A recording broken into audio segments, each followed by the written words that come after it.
Great to see you here. My name is Luc de Kuster, founder of the Kuster Academy, and in this video I will talk about the people, the teams, and conflict management. But before we continue, don't forget to click on the subscribe button, click on the bell button, and every time there is a new video offered to you by the Kuster Academy, YouTube will inform you about it. So let's have a look at, but let's first have a look, what is conflict? What is conflict about? Now, conflict typically happens when people have different opinions, different interests, attitudes, understandings, requirements, and perceptions. So basically, there is some disagreement between the people. And conflict can lead to heated arguments, even physical abuses, and definitely loss of peace and harmony. Conflict is not always bad because it brings out certain emotions that we can resolve issues. Now, like I said, it looks negative, but it doesn't have to have a negative outcome. Differences in opinion lead to better solutions, lead to alternative ways of thinking, and can improve what you are doing in your project. It's a normal phenomenon, certainly in project management, but it can also endanger the successful outcome of the project. So we have to be careful about conflict. It's very important to understand what the reasons of conflict are and how we can resolve them. Now, when we look at sources of conflict, we look at different elements. We can look at personality, we can look at cost, we can look at procedures, we can look at technical options, human and physical resources, priorities, and schedules.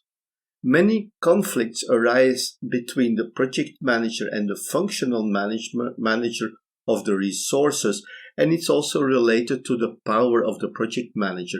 When there is less power for the project manager, this can lead to more conflicts because the functional manager, the people manager of your resources, may have other ideas, may have other allocations for them.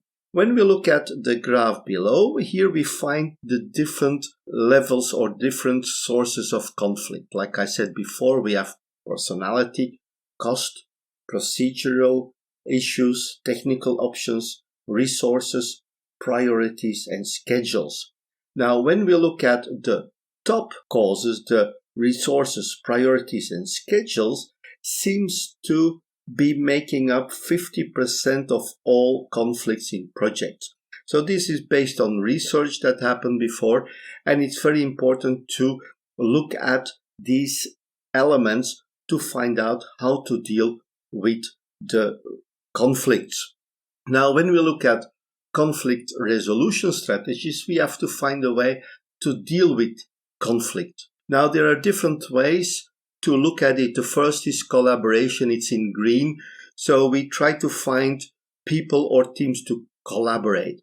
Collaboration is considered to a positive conflict resolution strategy, and we are looking here for a win-win situation.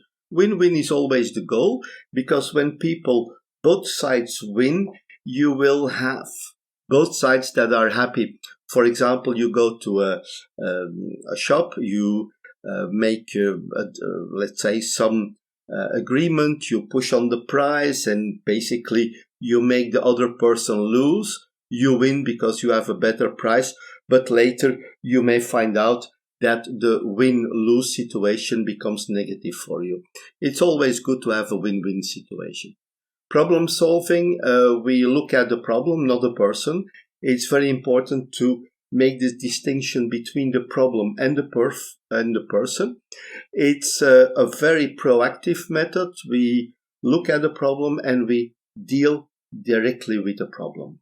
Smoothing, accommodating is not positive. It's not really negative, but it's looking at we're downplaying the conflict instead of dealing with it. We diminish the importance of the problem at a certain time, but it may surface later. Somebody is having a problem and we are pushing that to the side, and it's not helping the team, it's not helping the person, and it may lead to more severe conflicts. Compromise, reconcile, both give in and in fact lose something. We've seen a lot of compromising when we look at politics, when we look at European politics. Belgium was considered to be the specialist on compromise, but finally both parties or all parties are worse off. It's worse for all.